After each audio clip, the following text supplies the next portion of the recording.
කිරිබත් හදන්නේ නැද්ද? ගම් කබරය.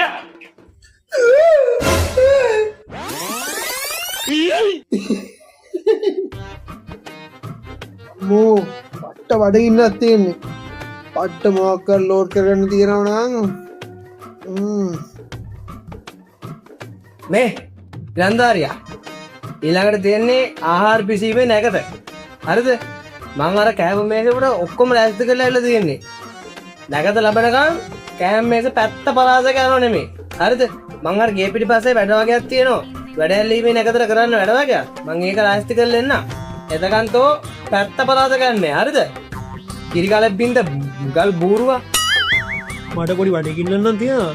ආහා කවන්න. හරි හරි තාත්තේ.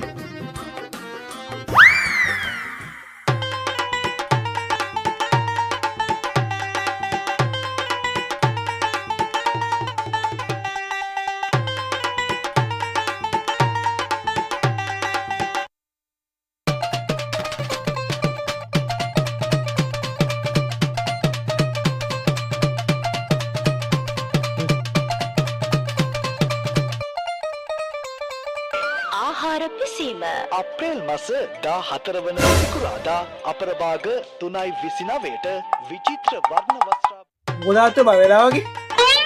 ඔන්න කොස්සපත්තින් දිරන්න ඉරිපට්ටියක් කන්න. පට්ට බඩගින්න හිටියේ. මේ ලුණු මිරිසත් එක්ක කිරිපට්ටි ගන්න පංකාදු 5යි. පංකාදු 5යි. ඇයි උඹ රස කෑලි මුකුත් ගත්තේ නැද්ද? ඒවත් පංකාදු 5යි. බලන්න ඇදාත්තේ මේ කාලෙවල ළමයි එක්කනවා.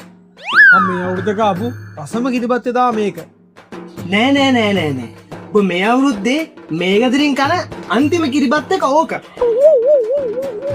ඒ තාත්තේ ආයේ කිරිපත් හදන්නේ නැද්ද? කිරිබත් හදන්නේ නැද්ද? ගම් කබරය.